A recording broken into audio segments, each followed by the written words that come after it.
मराठा आरक्षणाच्या मागणीसाठी लढा देणाऱ्या मनोज जरांगेंनी आपलं उपोषण मागे घेतलं। गेल्या 5 दिवसांपासून जरांगेंचा हा लढा सुरू होता। तसंच मागण्या मान्य करण्यासाठी जरांगेंनी सरकारला 13 ऑगस्टपर्यंत वेळ दिलाय। त्यामुळे 13 ऑगस्ट नंतर आता जरांगे काय निर्णय घेणार हेही पाहणं महत्त्वाचं असणार आहे।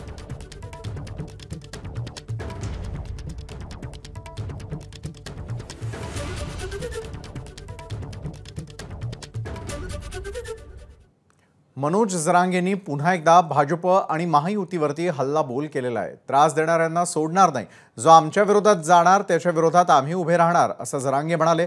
त्यांच्याशी एक्सक्लुझिव्ह बातचीत केलेली आमचे प्रतिनिधी कृष्णा केंडे यांनी। मनोज जरांगे पाटील हे रुग्णालयामध्ये दाखल झालेले आहेत आणि त्यांनी 5वं उपोषण या ठिकाणी आज सोडलं। त्याबरोबरच काही संकल्प देखील त्यांनी केलेले आहेत। ते नेमके कुठले आहेत आपण जाणून घेऊया।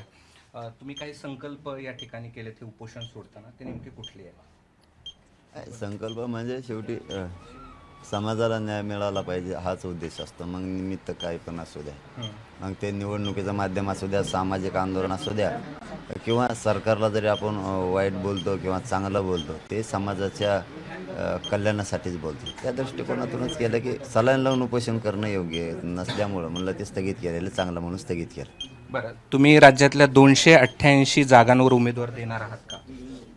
हो, पण 29 ऑगस्टला फायनल करू। त्या दिवशी मराठा समाजाचा सगळ्यांची बैठक 29 ऑगस्टला 1 वर्ष पूर्ण होतं आंदोलनाला। त्या दिवशी ठरवू पाडायचे उभा करायचे फायनल।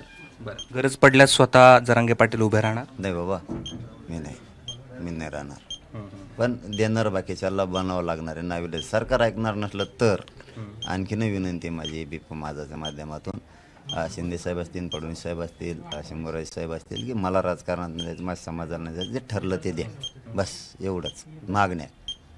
तुमची भूमिका ही भाजपाचे सर्व आमदार पाडण्याची आहे की देवेंद्र फडणवीस यांचे समर्थक पाडण्याची? जे मराठ्याच्या विरोधात बोलून तो मी काय भाजपाच्या म्हणलं, जे जाणून बुजून मराठ्यांना टार्गेट करतायत, जाणून बुजून मराठा सोडून त्यांना दुसरं काही बोलतच नाहीत ते विनाकारण आंदोलन आणि मी त्यांना वाटून दिल्यासारखं, त्याला नाविलाज आमचा नाविलाज आहे। मग यामध्ये दादा आणि शिंदेच्या आमदारांचा समावेश असेल? कमवून नसल, महायुतीचे बी कमवून नसल, कशामुळे नसल, महाविकास आघाडीचे कशामुळे नसल, आम्हाला त्रास देणारा कोणाला सुट्टी नाही।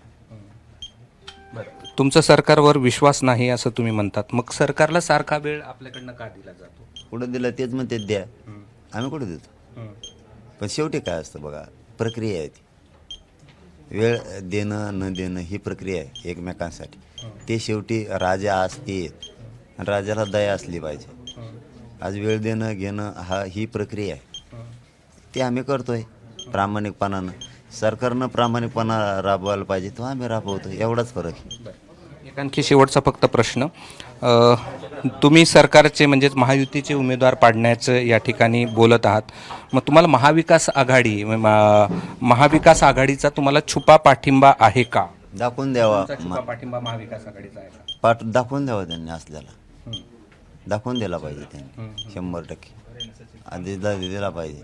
अरे काही नसून मला जेलमध्ये टाकायचं म्हणते, लाजा वाटलं पाहिजे राव यांना, मग का नाही पाडावं म्हणा भाजपची, लोकांना कळतं ना ते, काही नसून माझा काहीच अर्थार्थी संबंध नसून माझ्यावर आळा आणायला लागला तो शोभतक तुम्हाला।